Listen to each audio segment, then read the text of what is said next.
Hello students, today we are going to learn the second 2.3, the little river.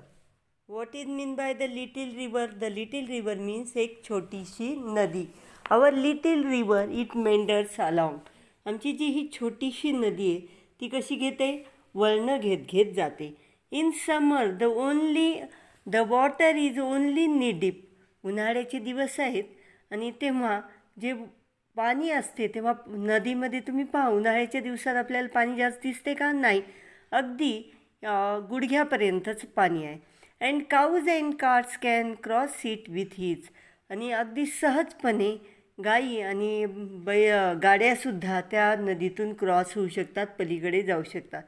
For the banks though the high are not too steep. म्हणजे काठंसुद्धा अगदी पूर्ण भिजूनसुद्धा जात नाहीत, म्हणजे पाणी जास्त नाही आहे. No sign of slime, the sand shine bright. उन्हाळ्याचे दिवस आहे त्यामुळं चिखलही होत नाही आणि जे वाळू आहे त्यामुळं अतिशय चमकत आहे. सूर्याचा किरण आल्यामुळे वाळू ही कशी होते, अतिशय चमकदार होते. त्यामुळे इथं म्हणलेलं आहे, नो वन शोअर काश फील्ड्स ब्लॉसम व्हाईट. त्या एका काठावर काश फील्ड्स म्हणजे एक उंच वाढणारं असं गवत आहे, त्याला अशी छान पांढरे शुभ्र असे फुलं आलेले आहेत. आणि त्या चर्पिंग मैनाज थ्रो दॅट साईड. आणि मैनाज नावाचा एक पक्षी आहे, चिवचिव चिवचिव चिवचिवाट, चर्पिंग मैनाज त्या साईडला चिवचिवाट करत आहेत. The jackals howl is heard there at night. आणि त्या ठिकाणी जो जॅकल म्हणजे कोल्यासारखा दिसणारा एक प्राणी, तो काय करतो, मोठ्यानं रात्रीच्या वेळीस असा आवाज करत आहे. Across lie grows of mango and palm. तर पलीकडच्या नदीच्या बाजूला जर आपण पाहिलं तर आपल्याला आंब्याचे झाडं, पाम म्हणजे ताड, याची उपवन म्हणजे आपण रोपवाटिकासुद्धा म्हणू शकतो, त्यासुद्धा दिसून येतात. The village priest well in their cool shade.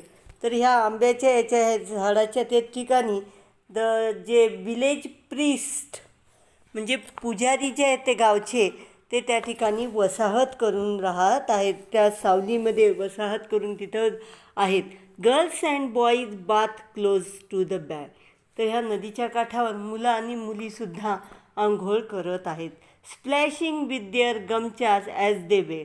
ते काय करत आहेत, स्प्लॅशिंग म्हणजे पाण्यामध्ये एकमेकाच्या अंगावर शिंतोडे उडवत आहेत. गमचा म्हणजे एक प्रकारचं उपरण्यासारखं असते, ते घेऊनसुद्धा ते खेळत आहेत, ते शिंतोडे उडवत आहेत.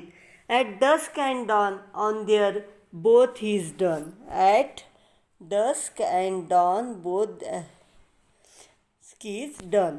म्हणजे सकाळपासून ते संध्याकाळपर्यंत त्या नदीच्या काठावर काही कोणी आंघोळ करत आहे, कोणी काहीतरी करत आहे.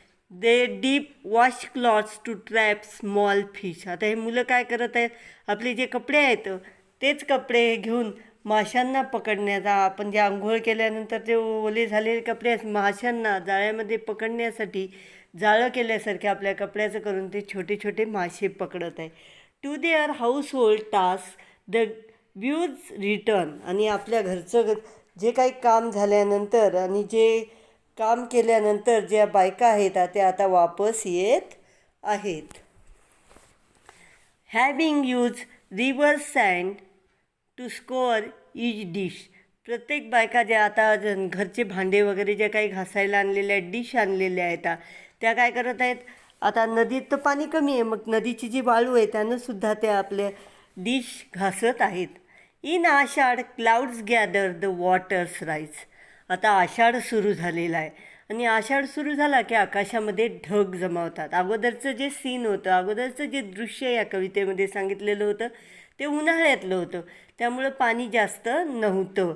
परंतु आता जे झालेलं आहे, आता मात्र आषाढ सुरू झालेला आहे आणि आकाशामध्ये आता ढगं जमू लागलेले आहेत.